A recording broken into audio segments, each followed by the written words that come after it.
Hello and welcome to Flagstaff TV. Today we are joined by Brad George, who is the CEO of Orosur Mining. Brad, thank you very much for joining us today. Always a pleasure, Catherine. Brad, can you tell us a little bit more about your work in Nigeria, which seems to have been very well received? Well, I'm pleased that's the case, and we were certainly quite happy with the results. And I'd like to say we weren't surprised, but it's always nice to get numbers that you expect to get. We made the point that we didn't just peg ground at random. We chose those licenses on the basis of very specific understanding of the geology. So we had a pretty good idea, and to go out on the first preliminary recon and come back with plus 2% lithium oxide was highly encouraging. So that to us is a demonstration that our model is correct, working, and bodes well for the future. So that's the first license. We began in the west just because that's where the crews were, and we're moving our way to the east. And those numbers should be coming out in days, weeks. So look, we're very happy that we can at least pretend to say that we knew what we were doing. Brad, the lithium price does seem to be under some pressure. Does that concern you at all? Look, it doesn't concern us in the short term. I mean, we're obviously not a producer, so there's no impact on our bottom line. If you're a lithium miner, then obviously you're going to get a hit. But you can't go into any exploration project with a view on the short-term fluctuations in any metal price you deal with. They're up and down. We're looking at what the lithium price might be in 5 years' time. So yes, the price has come off, and that's probably entirely fair based upon short-term supply and demand. But on the flip side, if you look at what's happening in Australia, which is probably a better gauge of the appetite, you're seeing as a result of that price decline, you're seeing a lot of M&A activity going on down there. So you're seeing the opportunity being taken by some fairly major players to begin to put their feet on the big assets in Australia and elsewhere. So short-term pain in the lithium price, fine. I mean, it went crazy there last year. It's coming back to normal levels.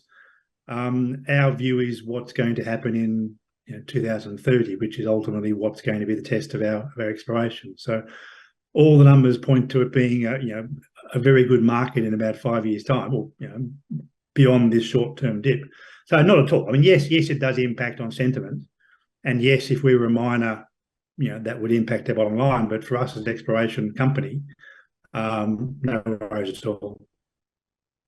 Finally, for today, moving on to gold, do you have any other updates that you'd like to share with us today regarding your Anza project in Colombia? The question always comes up, and I guess stepping into gold, and I've been saying for a while, I have no idea why the gold market has been so soft, given the gold price is near record highs, and yet the market just seems to ignore it. We're at 2,000 and what it is, $30 today. So it's a spectacular price, and yet the market seems to be dismissing gold companies. But we are seeing a bit of again, back in Australia, a bit of reversion back to those gold miners out of lithium space. So that's encouraging to us. So we're very happy that we are also well balanced in lithium one side and gold the other side. And so look, it continues to move forward, and I'm not going to make promises, but I've made the point on numerous occasions that we want the project back. Our objective has been for most of this year to either get majority control back or get the whole project back, would be the best case scenario for us. And we've been in discussion with our partners with a view to how we can find a mutually agreeable way for us to reassume control of that project. Now, I'm very comfortable with Colombia. I'm very comfortable with the project. And being a smaller company, we have much lower hurdle rates or size hurdles for that project. So for me, that's a spectacular project. I just want the damn thing back. And it's been this frustration of the last 6 months or so, just not knowing how it's going to end. But I think we are getting quite close to the end now. And I know I said that before, but I think we all agree that us getting back control is the best outcome. It's just a question now of how and what the details are. So watch this space. I know it isn't the answer you want to hear, but I said before, we are near the end and the beginning, and I'm fairly comfortable that in the very near term we'll get that project back, and then hopefully the market will give us some credit for that, and we can begin to work that project ourselves in the new year. Thank you, Brad. Well, we look forward to hearing more about that very soon, hopefully.